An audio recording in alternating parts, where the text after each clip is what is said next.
18 August 2024ची ही घटना. एक महिला उत्तर प्रदेशच्या जिल्हा रायबरेलीच्या कोतवाली पोलीस ठाण्यात जाते आणि रडत रडत सांगते, साहेब, एक मुलगा माझा पाठलाग करतो आणि माझ्यासोबत घाणेरडे चाळे करतो. आज जेव्हा माझ्या मुलीला मी उपचारासाठी दवाखान्यात घेऊन चालले होते तर त्याने रस्ता अडवला.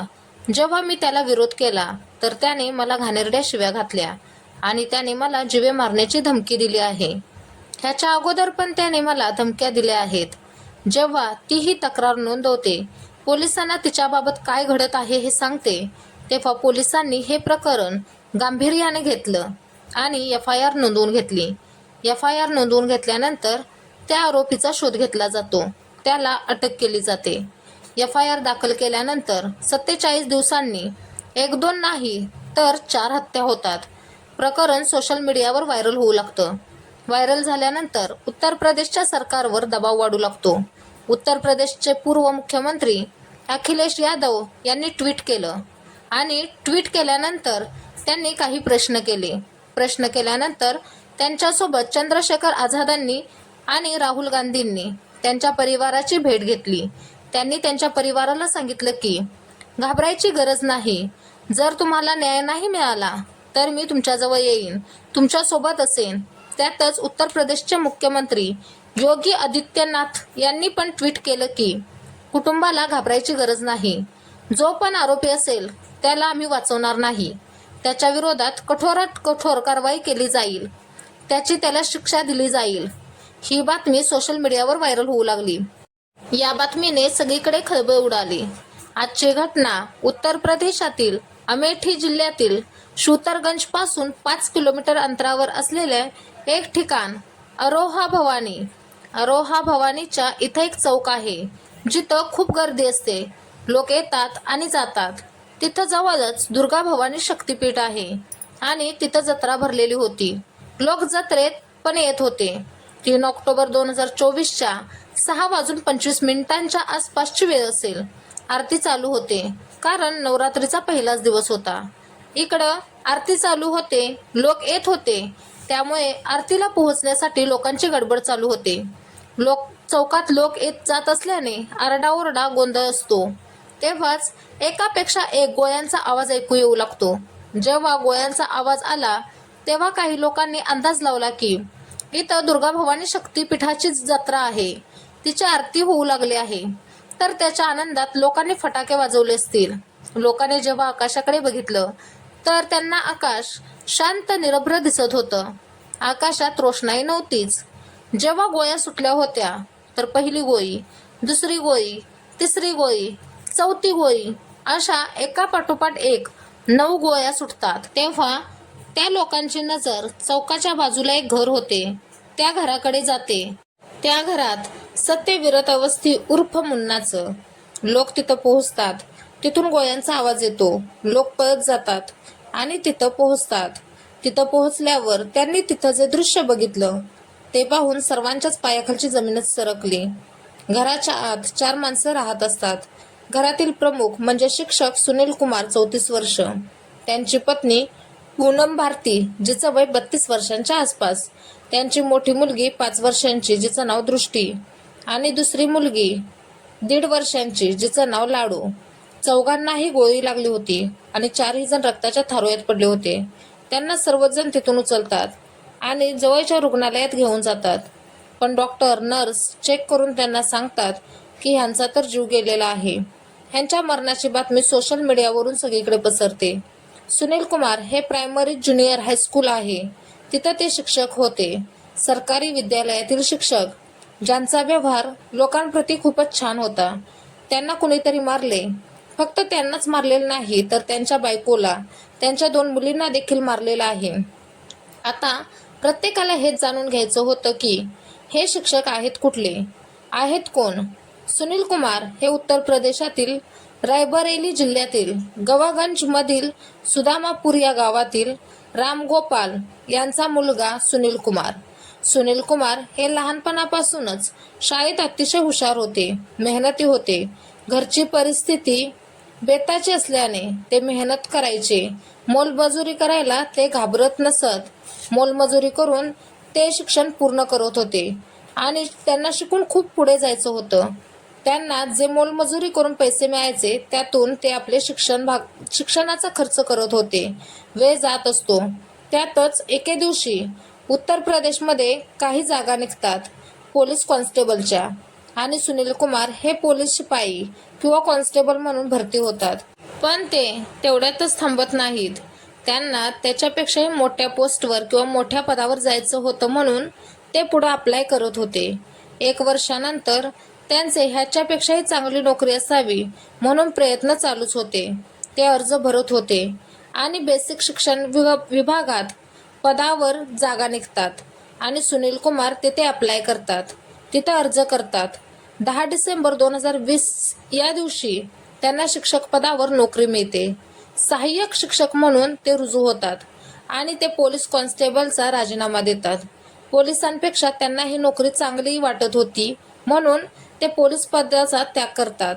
12 मार्च 2021ला उत्तर प्रदेशमधील अमेठी जिल्ह्यातील एक विद्यालय होतं जे अमेठीपासून 62 किलोमीटर दूर होतं. ते तिथे जॉईन होतात. त्यांचा सर्वांशी व्यवहार चांगला होता. ते जास्त कोणाशी बोलायचे नाहीत. फक्त मुलांना चांगलं शिकवणं आणि त्यांच्याकडून अभ्यास करवून घेणं, त्यांना घडवणं एवढंच ध्येय त्यांच्या पुढे होतं. त्यांच्या गावातून मोटरसायकल घेऊन शाळेपर्यंत जाणे आणि शाळेपासून घरापर्यंत. मीडियामध्ये असं आलं आहे की सुनील कुमार या शिक्षकाची पत्नी पूनम भारती, त्यांच्या घराच्या बाजूला चंदन वर्मा नावाचा एक मुलगा होता. त्यांच्यात लग्नाच्या अगोदर मैत्री होती. मैत्रीचं रूपांतर प्रेमात होतं. पण त्यातच पूनम भारतीचं लग्न 2016 मध्ये सुनील कुमारशी होतं. त्यांचं आयुष्य सुरळीत चाललं होतं. ते आपल्या कुटुंबाच्या सोबत रायबरेली माटी या परिसरात भाड्याने घर घेऊन राहिले होते. तिथे चंदन वर्मा त्यांचा शेजारी होता. चंदन आणि पूनम भारती यांच्यातील जवळीक परत निर्माण झाली. ते एकमेकांना भेटू लागले. चंदन वर्मा मेकॅनिकल अभियंता हॉस्पिटलमध्ये एक्स-रे आणि सिटी स्कॅन मशीनचे काम करत होता. तो आपल्या कमाईचा मोठा हिस्सा पूनमवर खर्च करत होता. त्याला पूनमसोबत लग्न करायचं होतं. तो तिच्यावर दबाव आणत होता. पूनमचा नवरा सुनीलला काही वेळानंतर चंदन आणि पूनमच्या मधील चॅट माहिती पडतं. तो पूनम आणि चंदनला समजावून सांगण्याचा प्रयत्न करतो. पण चंदन काही ते मान्य करायला तयार नव्हता. तो पूनमच्या जवळ जाण्याचा प्रयत्न करत असायचा. कंटाळून सुनीलने रायबरेली अमेठीपूरमध्ये बदली करून घेतली. चंदन वर्माने तिथेही पूनम भारतीचा पाठलाग सुरू केला. असंही बोललं जात आहे की पूनम भारती हिने चंदन वर्मापासून दूर राहण्यासाठी अपील केलं होतं. पण तो मात्र तिच्यावर दबाव आणत होता. आणि एक दिवस पूनम भारती तिच्या मुलीला दाखवायला दवाखान्यात चालली होती. तेव्हा त्याने तिला अडवलं. पूनम भारतीने विरोध केला तर चंदन वर्माने तिला शिवीगाळ केली. तेव्हा शिक्षकाची पत्नी पूनम भारतीला खूप राग येतो आणि ती 18 ऑगस्ट 2024ला रायबरेलीच्या कोतवाली पोलीस स्टेशनमध्ये तक्रार नोंदवते. परिस्थिती अधिक बिघडण्याअगोदर पूनम भारती आणि सुनील कुमार रायबरेलीला सोडून अमेठीत जाऊन राहतात. 19 ऑगस्टला चंदन वर्माला अटक केली जाते. अटक केल्यानंतर तो जेलमध्ये जातो आणि 3 दिवसातच जामिनावर सुटून परत येतो. जामिनावर सुटून आल्यानंतर तो सतत विचारात असायचा, टेन्शनमध्ये असायचा. त्यावेळेस त्याने स्वतःचा जीव देण्याचाही प्रयत्न केला होता. जीव देण्याचा प्रयत्न केल्यानंतर त्याला दवाखान्यात भरती केलं जातं. तो ठीक होतो. इकडे पोलीस पूनम भारतीची चौकशी करत होते. त्याच्या तळाशी जाण्याचा प्रयत्न करत होते. तो आणखी टेन्शनमध्ये येतो. त्यातच चंदन वर्माचं आणि पूनम भारतीचं बोलणं बंद होतं. बोलणं चालणं जसं बंद होतं तसं चंदन वर्मा आणखी आक्रमक होतो आणि मग तिचा रस्ता अडवणे, कोणत्या ना कोणत्या गोष्टीला धरून तिला धमकी द्यायचा, तिला त्रास द्यायचा, या प्रकारे तो वागत होता. 3 महिन्यापूर्वीच ते रायबरेली सोडून अमेठीला येऊन राहायला लागले होते. अमेठीतील अरोहा भवानीचा जो परिसर आहे तेथे येऊन ते राहतात. 3 ऑक्टोबर 2024ला ही घटना होते. त्याच्या अगोदरच त्याने व्हॉट्सअप स्टेटस एक गोष्ट टाकली होती की 5 लोक मरणार आहेत. 5 लोक मरणार आहेत ही सूचना लोकांनी वाचली होती आणि 3 ऑक्टोबरला ही घटना होते. घटना घडल्यानंतर घराच्या आत शिक्षक, त्याची पत्नी आणि 2 छोट्या मुली यांना कोणीतरी गोळी मारते.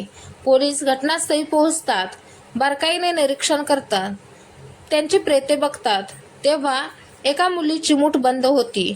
एका मुठीत 10ची नोट होती आणि दुसऱ्या मुठीत चॉकलेट होतं. चॉकलेट आणि पैसे बघून असं वाटत होतं की कदाचित चंदननेच त्यांना पैसे दिले असतील. पोलिसांनी अजून तसं सांगितलेलं नाही.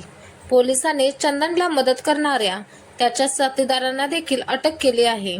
त्यांच्याकडून चौकशी केली जात आहे. अशीही माहिती मिळते आहे की चंदन वर्माने त्याची बुलेट मोटरसायकल 100 ते 150 मीटर अंतरावर उभी केली होती.